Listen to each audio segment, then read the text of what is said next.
Hey, what's going on guys? I am Subrata আর আপনারা দেখছেন skkworld। তো যারা আমাদের ইউটিউব চ্যানেলটিকে এখনো সাবস্ক্রাইব করেননি তারা অবশ্যই আমাদের ইউটিউব চ্যানেলটিকে সাবস্ক্রাইব করবেন এবং বেল আইকনে অবশ্যই ট্যাপ করবেন যাতে আপনারা আমাদের নতুন ভিডিওগুলি খুব নোটিফিকেশন আপনাদের কাছে পৌঁছে যায়।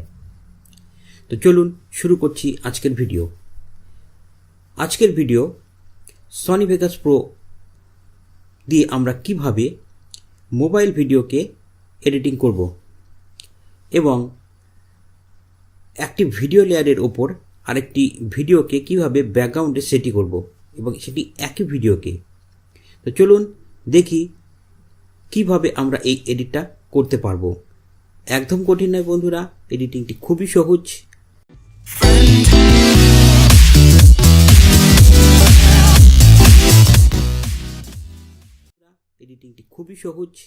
তো চলুন আমরা এখন চলে যাই সনি ভেগাস প্রোতে। সনি ভেগাস প্রোতে আমার আগে থেকেই রেকর্ড করা একটি মোবাইলের ভিডিও রয়েছে। তো আমি মোবাইল ভিডিওটিকে প্রথমে টাইম লাইনে ড্র্যাগ করছি।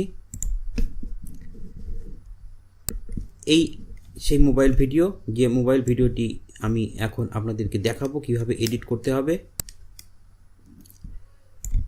ঠিক তারপর একই ভিডিও আমি নিচে আবার একটি টাইম লাইনের মধ্যে আমরা নিয়ে নেব এবং সেই দুটোকে ঠিক একই লেভেলে সেট আপ করব।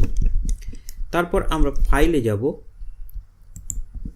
ফাইল থেকে প্রপার্টিতে আসব, প্রপার্টি থেকে এখানে ভিডিও কোয়ালিটি ওয়াইড অ্যাঙ্গেল 1920 এবং হাইট 1080 এই রেজুলেশনে সেট আপ করবো। এখানে ফুল স্ক্রিন রেজুলেশন রেন্ডারিং কোয়ালিটিটা বেস্ট রাখবো এবং তারপর ওকে প্রেস করব।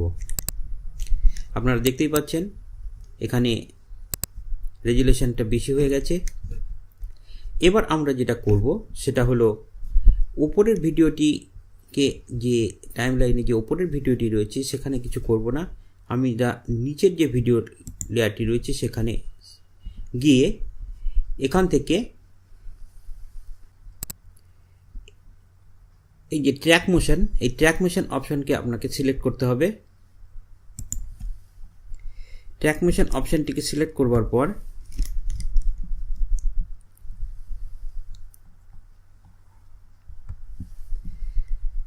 ট্র্যাক মোশন অপশনটিকে আমাদেরকে জাস্ট বড় করতে হবে, কিন্তু ঠিক তার আগে মেক শিওর হতে হবে এখানে